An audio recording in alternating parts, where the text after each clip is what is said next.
You'll be glad to hear we're on to the final act of this evening. So this is actually our headliner. So please start the applause. Give it up for Pete Ryan!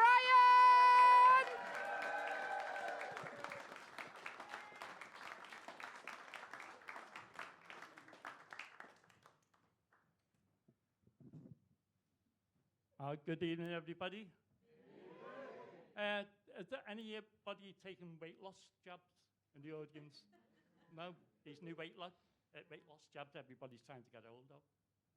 Well, I'm a diabetic, and I was taking insulin, injecting insulin, up until last year, and then the doctor said it wasn't working for me.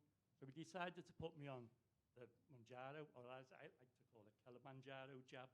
So one jab once a week, and then he said, like, you'll have to come into the surgery, and I'll give you the prescription. So I went along to the surgery, and he called me into his room. And so I went into his room, and he said, before I could say anything, he said, take all your clothes off. I said, is that really necessary, doctor? He said, yeah, take them all off now. So it took everything off, like, and stood there, and I said, where shall I put them, doctor? He said, over there, next to mine. And nah, not really. But he did stick his finger up my bum. So anyway, he started me on the Mounjaro, and one of the major side effects of taking this jab is tremendous weight loss, and I've lost really a great deal of weight, and I'm still losing it. Like it's like I've gone through a bacon slicer sideways, and all the front is being sheared away. I'm going through clothes like a drunken shoplifter in Primark. And I'm downsizing and changing clothes that much that my wardrobe has got revolving doors on it. And I go to Oxfam at least once a week to visit my old clothes. And if the Marvel Universe is looking for a new character, I could be the Incredible Shrinking Man. But anyway, we were in Oxfam, me and my partner, a while back, and we bumped into my partner's old schoolmate, Mandy. So after the introductions and that, my mind started wandering. And the next minute I know, my partner's shouting me face, medium, medium. And I shouted back at her and said, no, I'm a medium, not a 5XL anymore. She said, no, not you, Mandy. Mandy's a medium. I said, has Mandy checked the labels on her clothes lately? So I got told to fuck off with that. So a few weeks later, we're in Mandy's front room, trying to get in touch with the dead. And no, not my sex life. And so anyway, we're talking there, and then the next minute, we're sitting in the choir, and Mandy's eyes rolled to the back of her head, and she starts speaking gibberish. She said, I've got Doris coming through. And Doris is shouting, do you want chips with that, lad? So anyway, I must tell you at this point, Doris was my mother-in-law, and she worked in a chippy all her life. And anybody that came through the door, man, woman, child, dog, elephant, rhinoceros, everyone got, do you want chips with that, lad? And it didn't matter what you ordered, even the same thing, do you want chips with that, lad? So anyway, every time we went to Doris's for our tea, she drowned all the food in vinegar. And I couldn't wait to get home to bathe my lips in fabric conditioner. So it was ironic, really, that when Doris passed away, it was because a bag of spuds fell on her head. And he didn't embalm her, he just threw some salt and vinegar in the coffin with her. And it took 3 weeks to cremate her.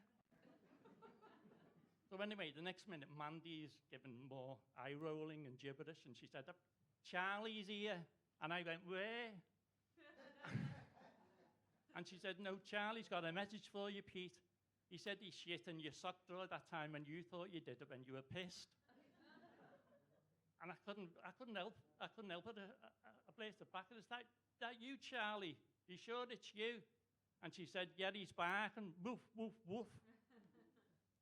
So anyway, sorry.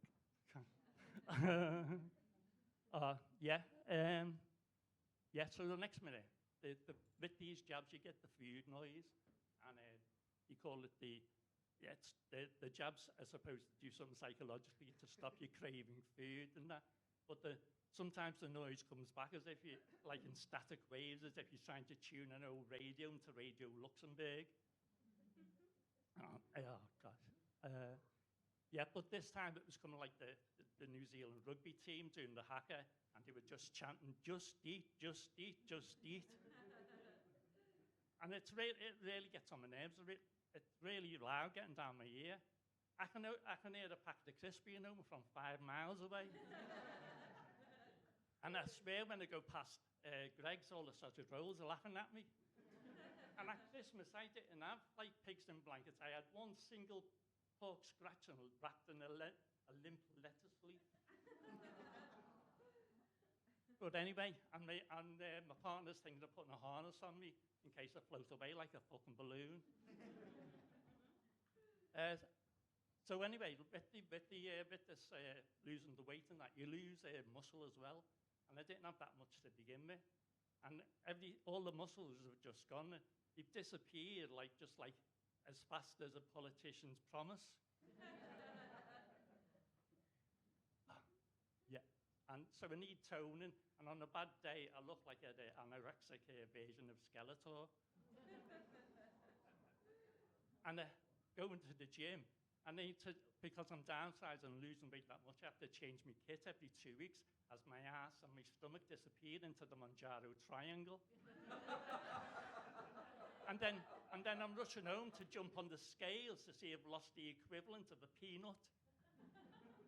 Just then, Mandy gives it more gibberish and eye rolling, and then she unleashes, "Hey, Pete, it's Doris here. Do you want chips with that, lad?" Thank you.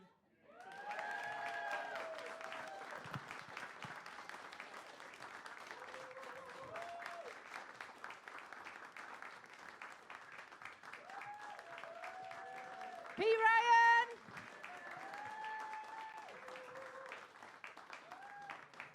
So we've come to the end of the show. How good was that?